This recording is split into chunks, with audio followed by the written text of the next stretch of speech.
Okay. So just a quick recap before we dive into today's topic. So yesterday we talked about, one of the aspects around BA was what kind of work do you expect to do as a business analyst. Okay? So a business analyst could be working as a liaison between multiple stakeholders. Those stakeholders could fall within the IT company, outside of the IT company. Okay? Whatever information you collected by coordinating with multiple parties, you have to ensure that those informations are relayed in the appropriate formats. They have gone through the appropriate reviews, that you create sufficient documents around it. Okay, you have to be a good facilitator, as you will be part of multiple meetings. Okay, so one of the agendas is not to just conduct meetings but to conduct productive meetings. You will also have to do a lot of or plenty of stakeholder management as a business analyst. Okay? Now in order to create this document, we said there are things like requirement elicitation that one has to go through. Okay, how they will have to talk, identify and talk to stakeholders.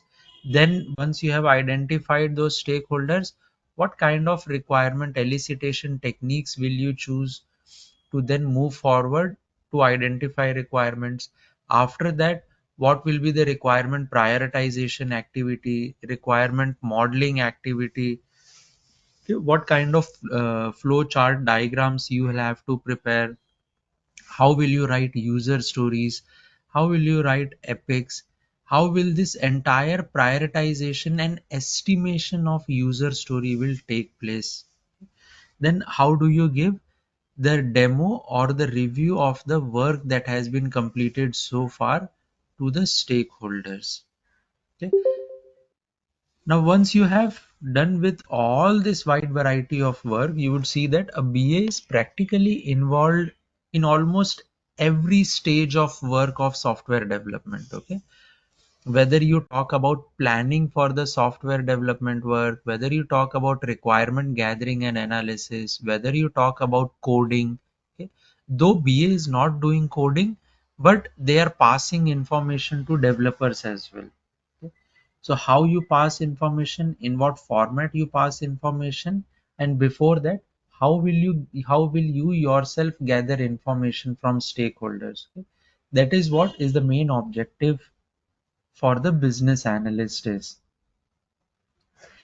Then we looked at certain prerequisites in terms of education and experience before you start your journey as a business analyst. What are some of the myths surrounding business analyst? Okay, and then what different topics are we going to cover? Okay. We also mentioned that every demo series, so this will be a 3-day demo series. For every demo I'll be making running notes. All these notes will be uploaded into Google Classroom. Okay, if you already have joined the Google Classroom link, you can access these notes. If you have not, you can at any point in time send a WhatsApp message on this number asking for the Google Classroom link by mentioning that you attended the BA demo series and that you are looking for this demo Google Classroom link, so that the link could be shared with you. Now what we will continue today is we will move ahead. Yesterday we completed on course content. We looked at how much timeline are we going to take. We said it will be roughly 30 to 35 hours of training program. Okay, 32 to 35 hours, but it could go beyond that also, depending on how many questions the students will be asking during the training program. Okay, there is no fixed criteria that we have to finish as early as possible without allowing students to ask for the questions. Now what we will do today is we will start our journey on the next side, that is what do you expect to learn once the training completes. Okay, once this entire training program is over, What do you expect yourself to be knowledgeable about? Okay. So the outcomes from this training program. Okay. So number one, how to be a good facilitator. Okay, that means how do I conduct meetings efficiently and productively across different people, whether I'm talking to people within my organization or outside of my organization. Okay, how do I ensure that I'm setting up a productive meetings? Okay, this is one of the key aspects for a BA. Number two, how do this entire requirement gathering and analysis happens? Okay, so what is this term called requirement elicitation, requirement prioritization, requirement sorting, requirement modeling? Okay, how do we write user stories, prioritization, estimation, okay, story points? What are all these things? And then how do we gather requirement around it? Once we have gathered sufficient requirements, what is this different types of requirement documents called BRD, FRD, use cases, and then how do I plug in information into requirement document? Okay.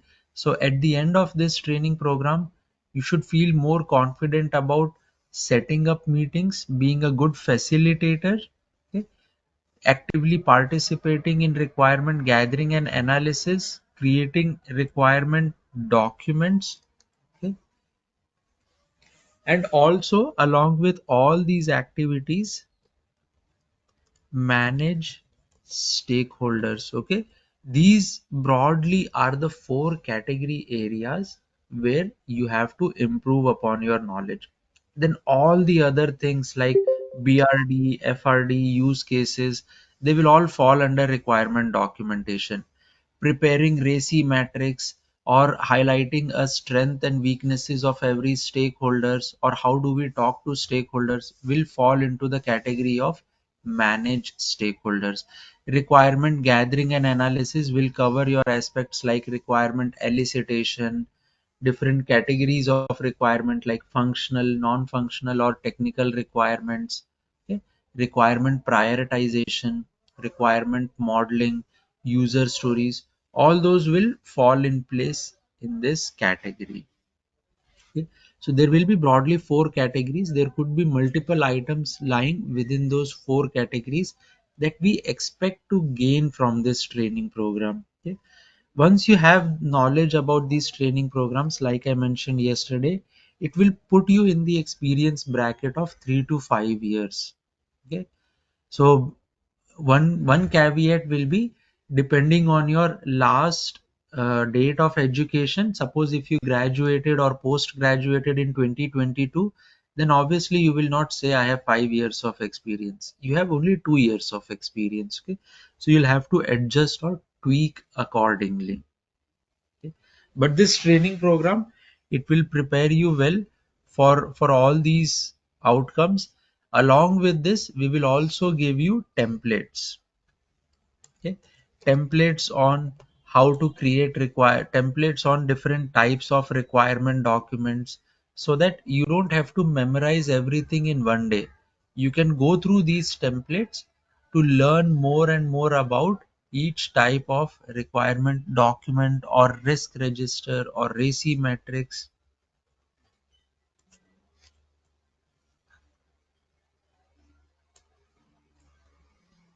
So let me put it here. The training program is aimed at putting you in the experience range of 3 to 5 years.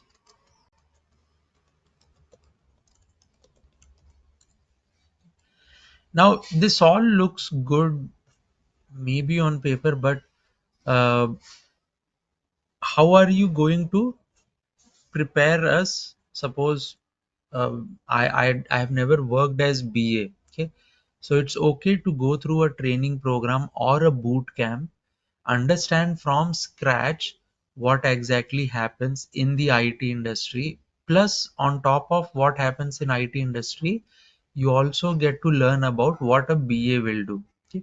It's good to learn all that, but is merely learning about all that enough for me to crack any interviews?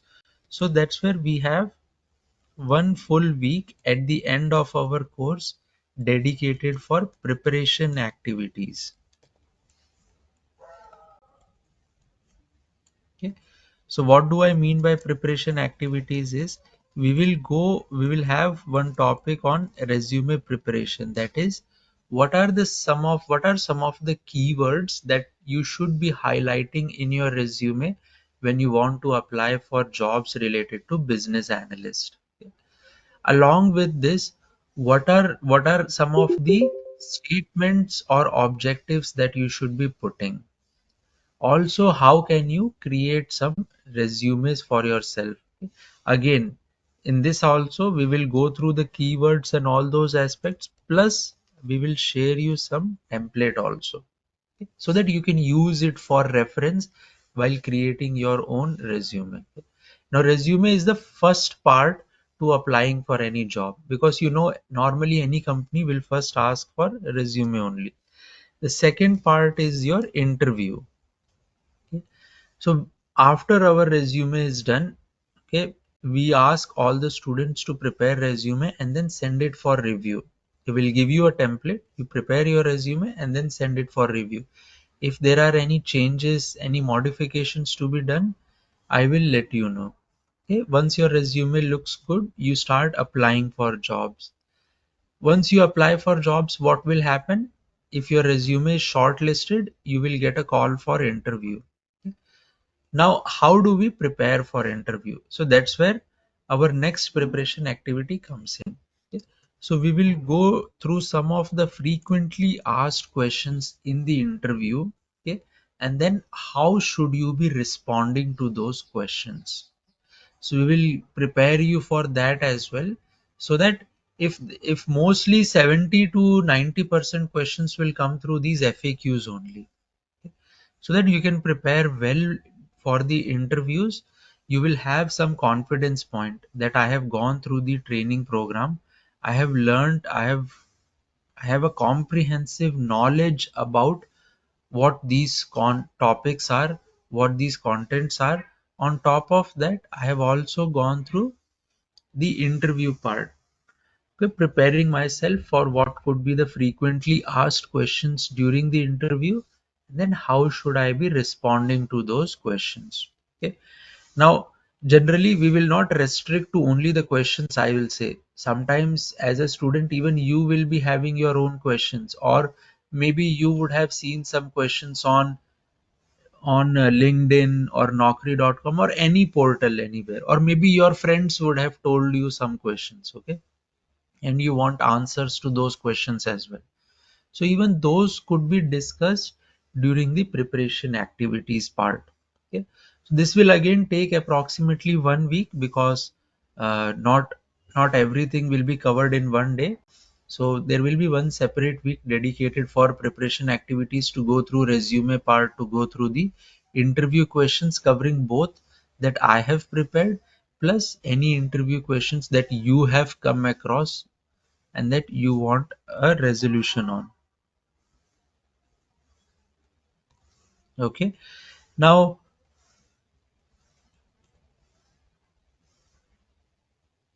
we will take a pause here for all the two topics that we covered. Okay. Are there any questions so far from you guys before we jump on to the certification part?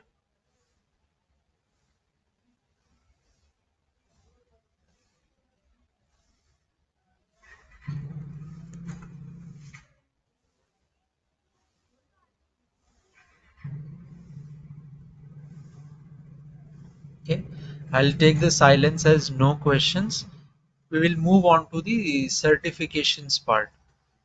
Okay. Now, generally, students, uh, they always have question like, what kind of certifications will Harsha Trainings give us? Okay.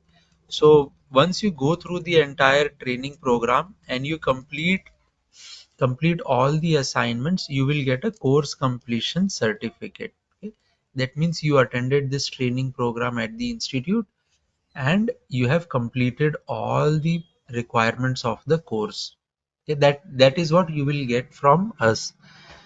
Other than that, there are certain certification programs, okay, that are run by IIBA Institute. Okay.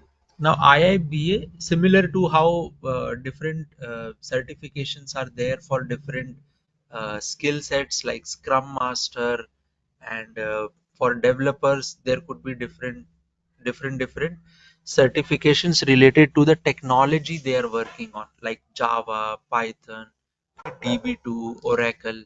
Similarly, for BA skill set also there are certain certifications being offered by IIBA. Okay. Now these are all external certifications and not covered during our training program, but if you want, you can apply for it externally. The training program that we will be going through will prepare you for ECBA certification. Now, what is ECBA? IIBA offers business analyst certification in three parts. First one is ECBA, then CCBA, then CBAP. Okay, ECBA is your entry level certification in business analysis. Okay, then CCBA is, you can say, mid level certification, and CBAP is your advanced level certification. So okay, if you have CBAP, you are considered as an expert. Okay, so the course will prepare you for entry level certification that you can enroll and give. But please note that the certification, sponsoring your certification, will not be part of the training program. Okay. However, I have a slightly different opinion with respect to certifications, that at least as of now, certifications are not mandatory for BA. I'm not saying you should not appear for certifications, but certifications are not mandatory for BA. If you look at Scrum Master jobs, if you look at project management jobs, they will specifically call out for certain certifications. Okay?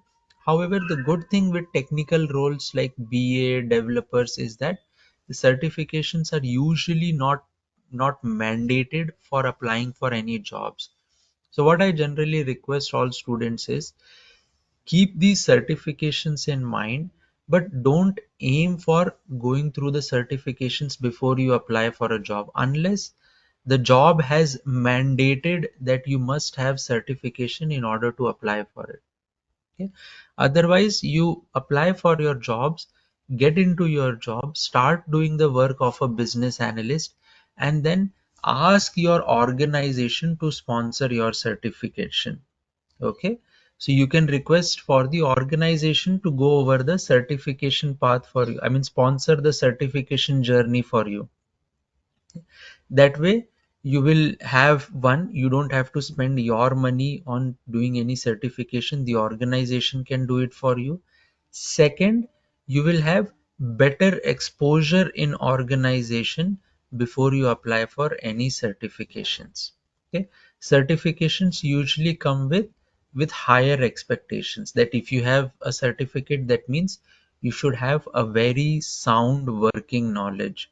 Okay, but nowadays, achieving a certification versus having knowledge could not doesn't have to be a related entity. Okay.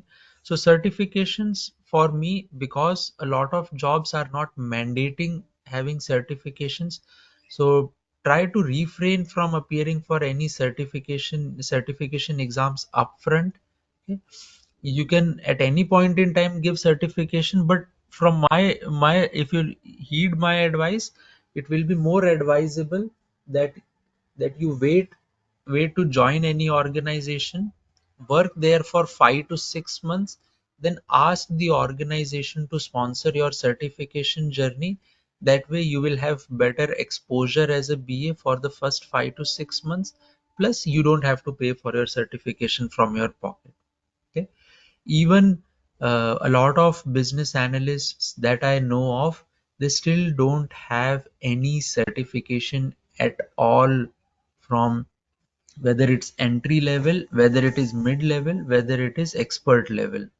They don't hold any certification, yet they are doing their job effectively. Probably because a lot of organizations have not mandated to have certifications for a job. Okay? And it's a general human tendency. Unless it is not mandated, people will tend to stay away from it. Okay?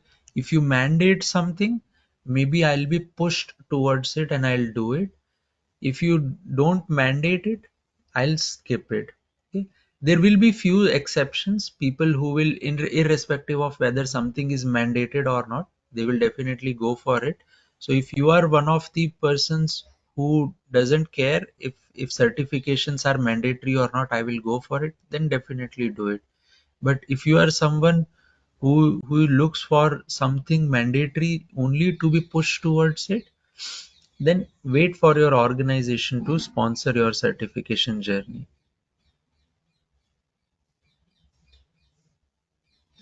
I have put in some examination fees and certification fees and exam details for all the three ones.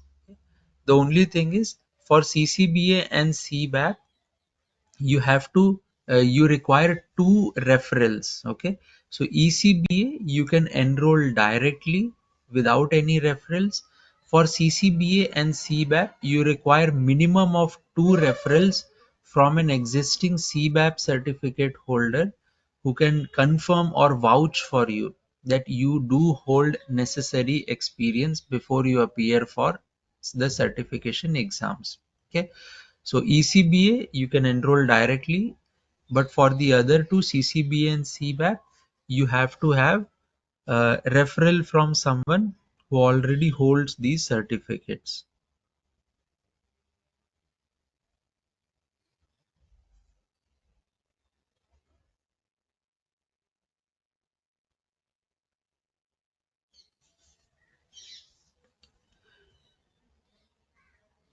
Now we will come on to one more important topic for the day.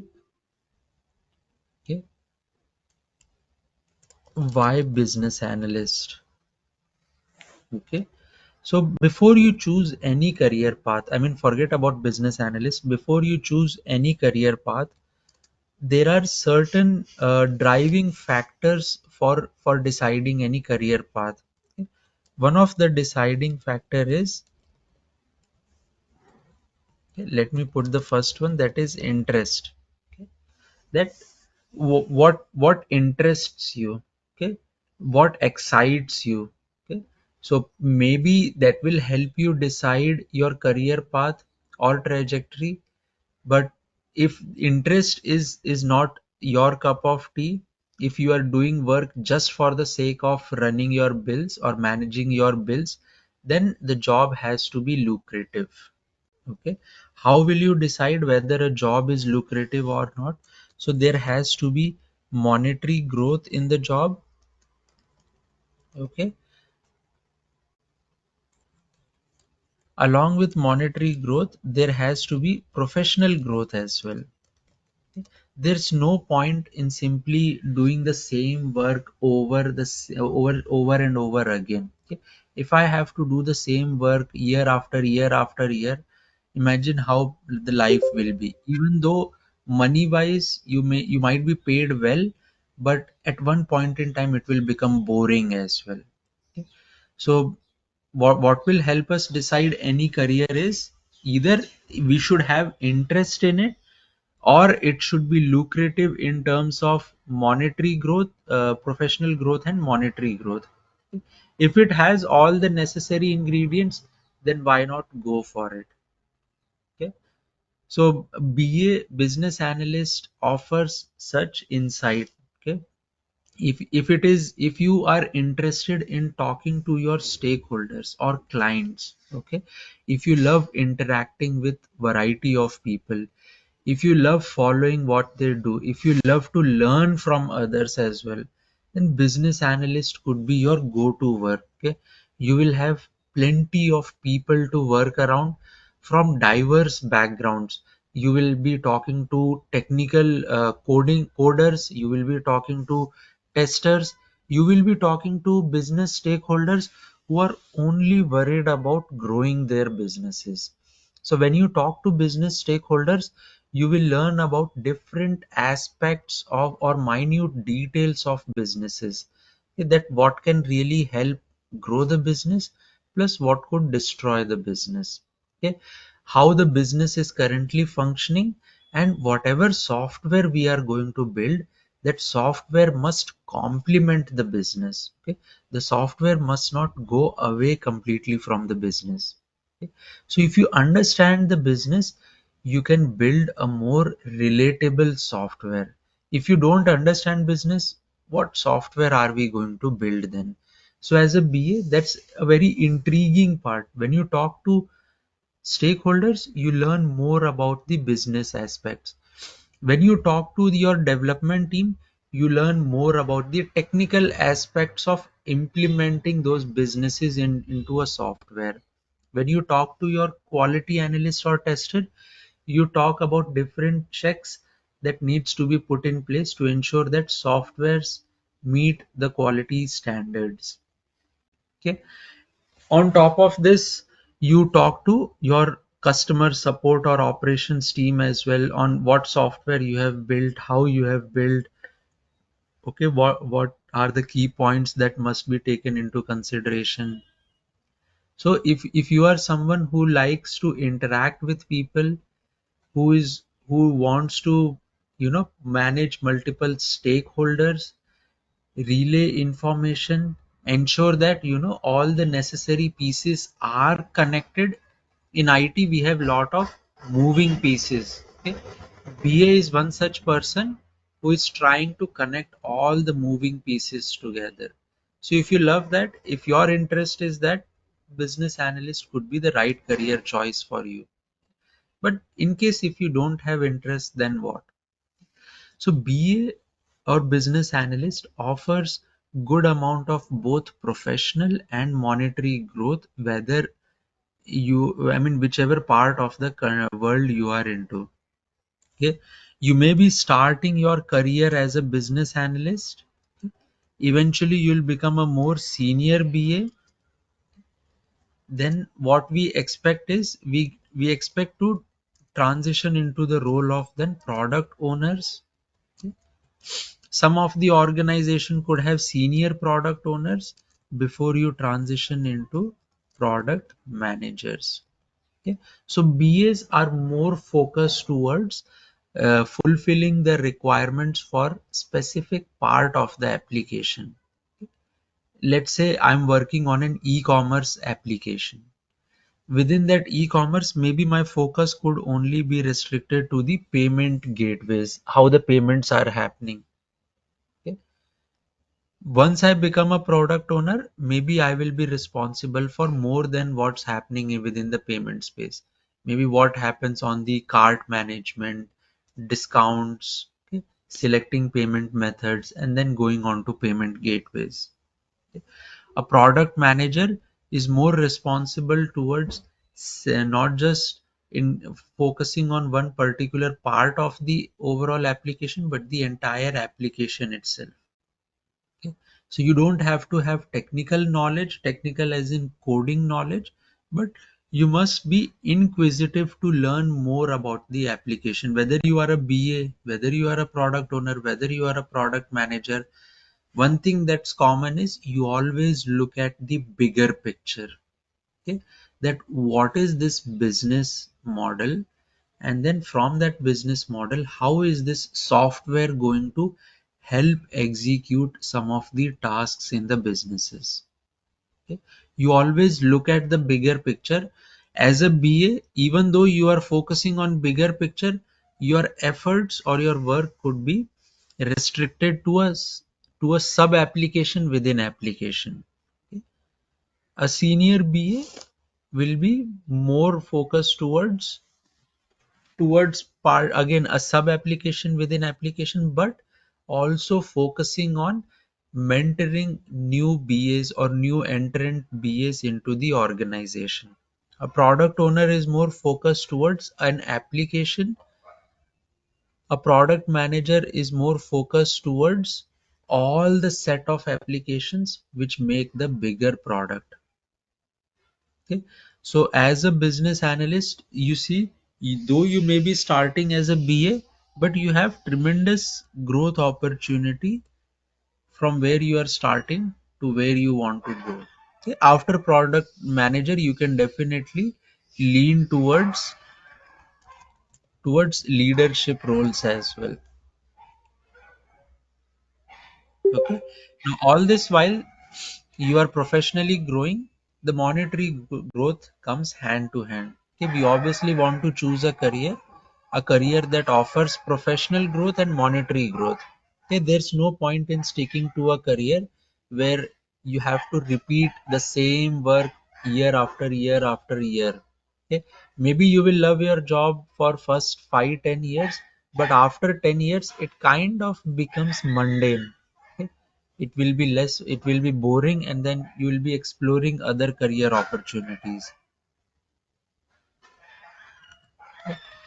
So any questions so far, guys?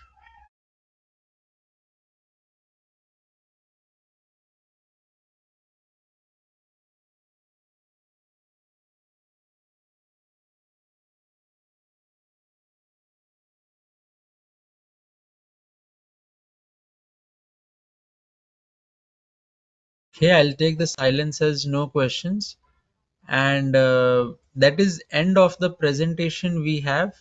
Okay, so if you have any questions, you can either reach out to me on this email ID, or the primary point of contact will be again this number, and you can reach through us by directly calling on this number or through WhatsApp, whatever mode you are comfortable.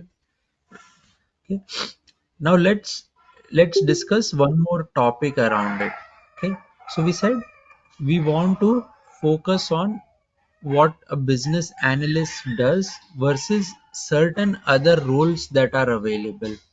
Okay, like what a business analyst does versus a data analyst.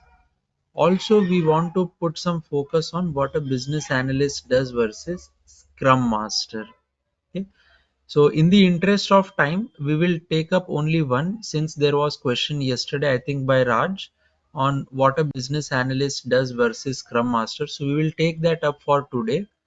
In our tomorrow's demo, we will focus on business analyst versus data analyst and what impact artificial intelligence will have or may have or is already having on what a business analyst does. Okay, so let's take up this comparison for now.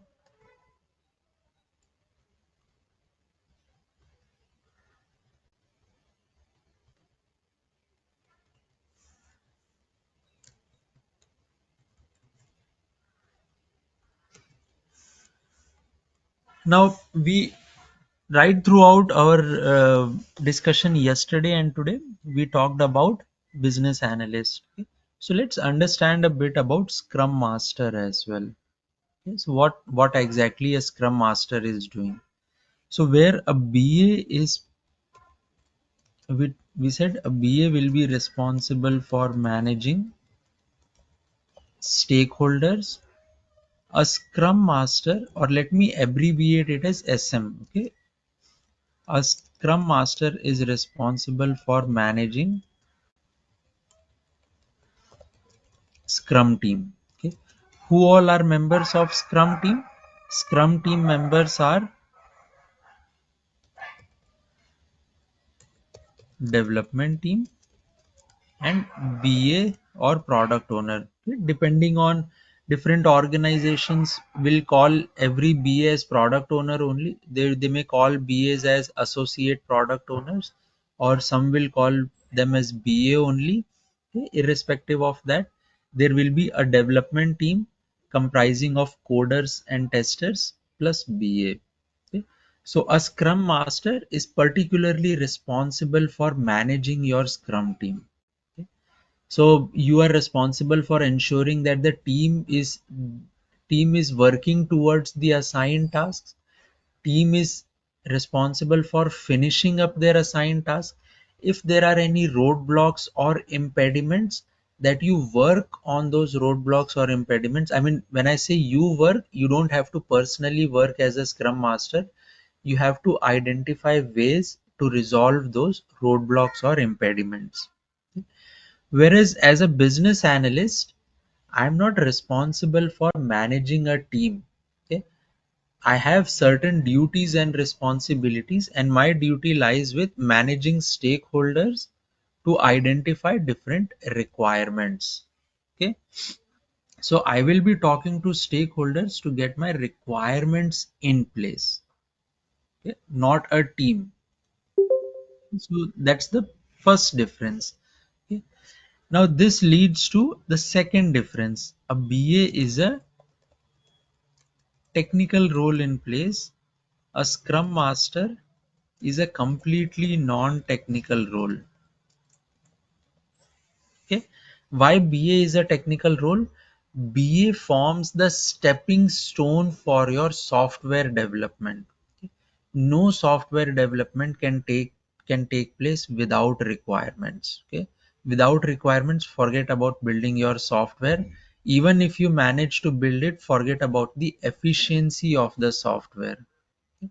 There have been instances where earlier the developers or the coders will directly talk to the client and build the software, and then every organization realized that such model of building software will not work or sustain in long term.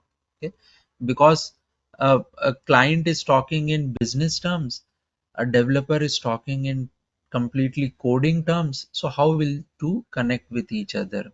Okay, and even though when they connected, a developer was just focused on finishing their task without worrying about how usable or how efficient the software is.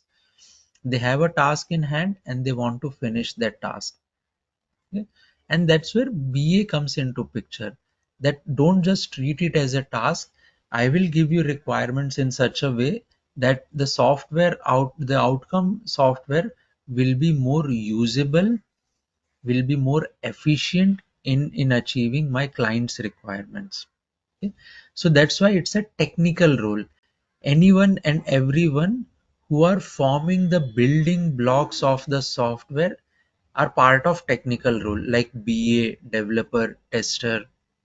Scrum Master, on the other hand, is not contributing directly to software development, but they are contributing indirectly to software development. Like, they are more focused on ensuring that everyone in the team has work, that everyone is working towards their assigned task, that no one has any impediments or roadblocks. If there is any roadblock, let me work on resolving it. I should be working on team's utilization chart. I have to report those metrics back to leadership. Okay? I have to educate team about scrum practices or how a scrum operates in general. I have to coach team members as well. I have to resolve any disputes. I have to maintain engagement levels within the team. I have to maintain motivation levels within the team. Okay, so you are taking care of soft skill aspects for the team, so you are indirectly contributing to the software development. There is no direct contribution as such. Okay, so that's why I put it in the non-technical role. Okay, if not you, okay, anyone else or my team, once they become self-sufficient or self-reliant, they themselves can take care of the soft skill aspect. So this technical versus non-technical leads to the third aspect of the difference between the two. Okay, because BA is a technical role. First of all, in the corporate life, there is nothing called job security. Okay, you should always be ready to accept consequences of being in a corporate industry. That there will be not frequent, but there could be chances when businesses are not performing well, and when they don't perform well, there could be job cuts as well. Okay, But what happens is, because as a BA, because you are in a technical role, so it has better job security as compared to Scrum Masters. Okay? Scrum Masters, when I say less or better job security, please don't think that Scrum Masters don't have any job security at all. Okay? I'm not trying to say that. On relative basis. Okay? Suppose if business is not performing well, like how it happened during the COVID times, a lot of organizations resorted to layoffs. So what happened during those layoffs? Okay, I was part of Accenture. During that time, there was an increased focus on reducing the headcount, but only for the managerial people, okay, people who are not directly contributing to software development. That is, people who are not in technical role. So non-technical candidates become the primary targets during tough times. Does this tough time comes often? Okay, and maybe may not be. Last one I remember was 2008 recession time, then 2020-21 COVID times. Okay, so these tough times are not usually often. Okay? They don't occur every year, but yeah, they may last for longer duration. Okay? They may be triggered in 1 year, but they may last for longer duration. In such instances, the first one to take the blunt is non-technical people. Anyone who is into non-technical role, they are the primary targets for the job cuts, because they are not directly contributing to software development. They are contributing, but indirectly. Okay? So people who are contributing directly for the software development, they are more likely to step up. Okay, for example, when I was playing the role of a product owner and when our Scrum Master was laid off, I was told to play the role of Scrum Master as well. Okay. Manage multiple roles, do the job. Okay. But when the time, when it resorts to normalcy, what will happen is you will again hire Scrum Master. I'm not specifically targeting Scrum Master to say it's not a good opportunity, but it is always good to remain on the technical side of the work. Okay? As long as you remain on the technical side of the work, irrespective of whether you are a BA, developer, tester, if you are on the technical side, you have a good job security in the corporate lives. Okay? Otherwise, if you are on the non-technical side, there will be tough times and you'll just have to navigate through the tough times.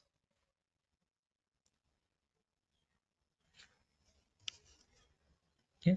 A BA, then we move on to the next difference. A BA is more responsible towards, like I said, providing requirements which will act as stepping stone for building requirements for building the software. Okay. Unless BA gives me those requirements, there is no way my team will move forward. Okay. If you ask a developer or a coder, why are you not writing programs? They will say that the BA has not given me the requirements yet. Okay, so it's a loop or a cycle. Unless you start as a BA, no one else will start the work. Okay, it's like sitting in a car without a driver.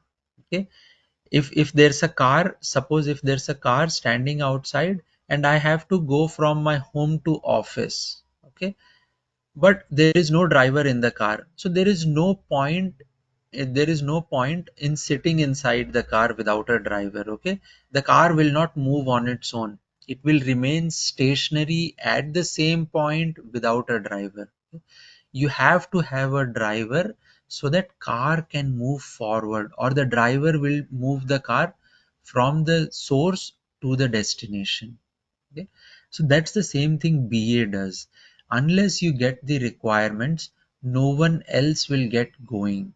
Okay, once you get requirements, every pieces will start falling, will start stitching together. Okay, so as a BA, that will be one important part for you. You write down requirements which will act as stepping stone or which will act as driver for you to start the software development process. Okay.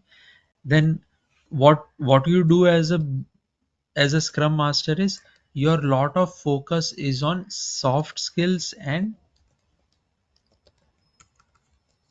you can say educating or coaching team on scrum practices. Okay. What are the different kinds of meetings that take place within scrum? How do we execute those meetings? What's the appropriate format of the execution? Okay, so you educate team or coach team around that.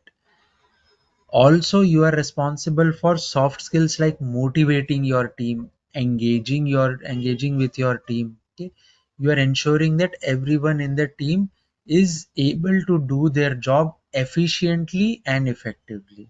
Okay, if my team is not able to perform efficiently, that means there is some problem in me as a scrum master. Okay, if my team doesn't feel comfortable voicing out their opinion to me, that means there could be some problem in me as a scrum master. My team, if they have any challenges, problem, they should come out to me, reach out to me, or I should be reaching out to them time to time to ensure that they are not facing any problems, that they are able to efficiently and productively deliver on the outcomes. Now, if you are someone who likes to be part of technical role, I would say for you that you lean towards business analyst. If you are someone who wants to remain completely non-technical, only worry about project management, work allocation, metrics, whatever duties are part of Scrum Master or project managers, you lean towards the Scrum Master role.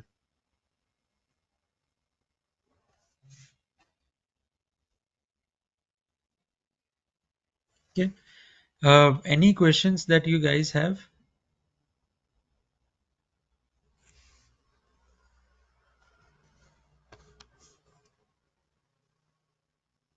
I think it was you, Raj, who was asking yesterday about Scrum Master versus BA.